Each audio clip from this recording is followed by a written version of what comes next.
जिस लड़के को गोद लिया गया था, बहुत ही अच्छी परवरिश दी गई थी, एक अच्छा इंसान बनाया गया था, उनके लिए वही अपनी माँ को मारकर अपने ही घर में बाथरूम में छुपा देता है।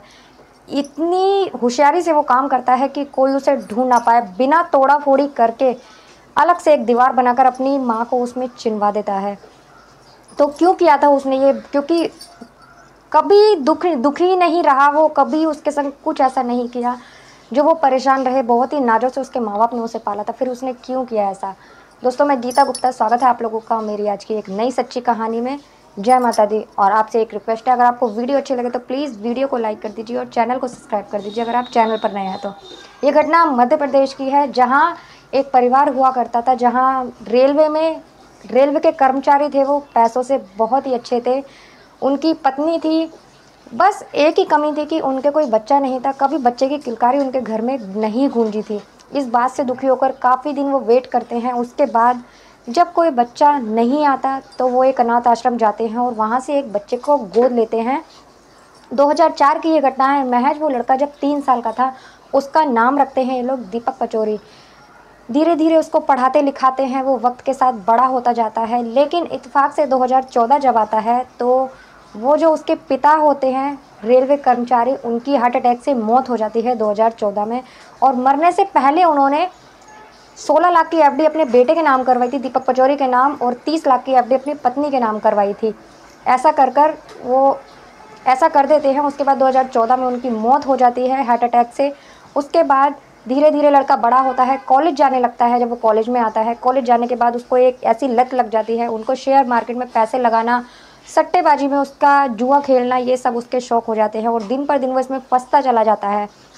उसके पैसे खर्च करना, उसके पास पैसों की दिक्कत आने लगती है। यहाँ तक कि जो 16 लाख की एफडी उसके पिता ने उसके नाम करवाई थी, वो भी वो तोड़कर उसमें लगा देता है। अब उसे लगता है कि मुझे और पैसे चाहिए, मैं कहाँ से लेके आऊँ?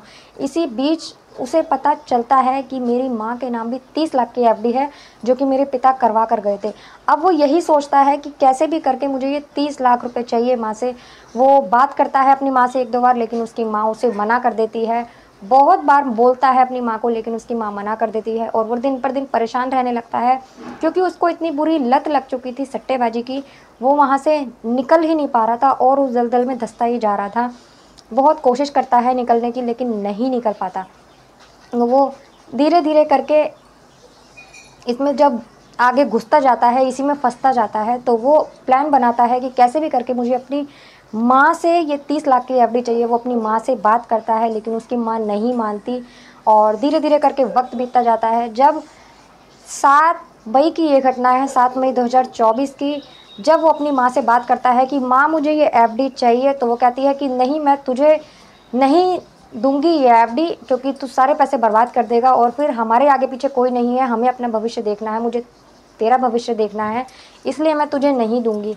माँ मना कर देती है उससे और वो परेशान होता है, गुस्सा आता है उसे। ये बोलकर माँ मंदिर चली जाती है। मंदिर जाने के बाद में वो पीछे से प्लानिंग करता है माँ को मारने की।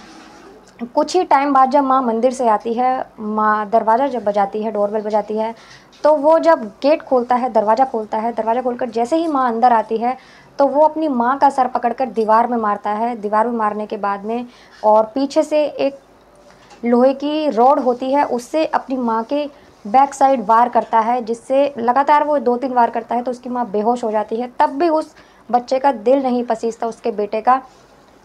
उसके बाद वो माँ को बुरी तरह से मारता है और वो माँ को मारने के बाद अब सोचता है कि मैं माँ का क्या करूँ, क्योंकि मैं जंगल में फेंकूँगा तो मैं पकड़ा जाऊँगा, टुकड़े कर कर फेंकूँगा तो मैं पकड़ा जाऊँगा, किसी पानी में बहाऊँगा तो मैं पकड़ा जाऊँगा, और करूँ तो करूँ क्या? तो वो प्लानिंग बनाता है। उसके यहाँ बाथरूम था, बाथरूम में वो सोचता है कि अगर इसको मैं तोड़कर चिनवाऊँगा, बाहर से सामान आएगा तो लोग बाग पड़ोसी देखेंगे, क्योंकि जब छानबीन होगी तो मैं पकड़ा जाऊँगा।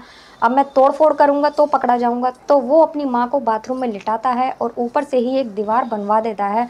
खुद ही करता है, किसी को नहीं बुलाता, खुद ही ऐसा करवा देता है। और ऐसा करने के बाद में खुद ही कंप्लेंट करने पुलिस स्टेशन पहुँचता है और कहता है कि मेरी माँ मंदिर गई थी, वहाँ से वापस नहीं आई है।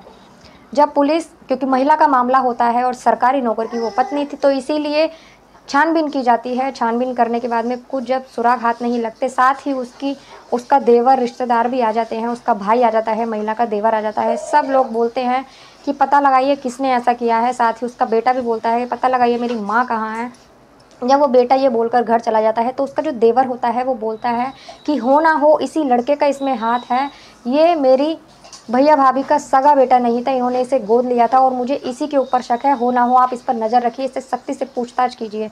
तो वो पुलिस जो होती है उसकी छानबीन करना शुरू कर देती है। पता लगाया जाता है कि उसे सट्टेबाजी का शौक़ था, शेयर मार्केट में पैसे लगाने का शौक़ था और ये 16 लाख की एफडी तोड़वाकर उसमें हार चुका है और साथ ही इसकी जो माँ थी उसके नाम 30 लाख की एफडी थी।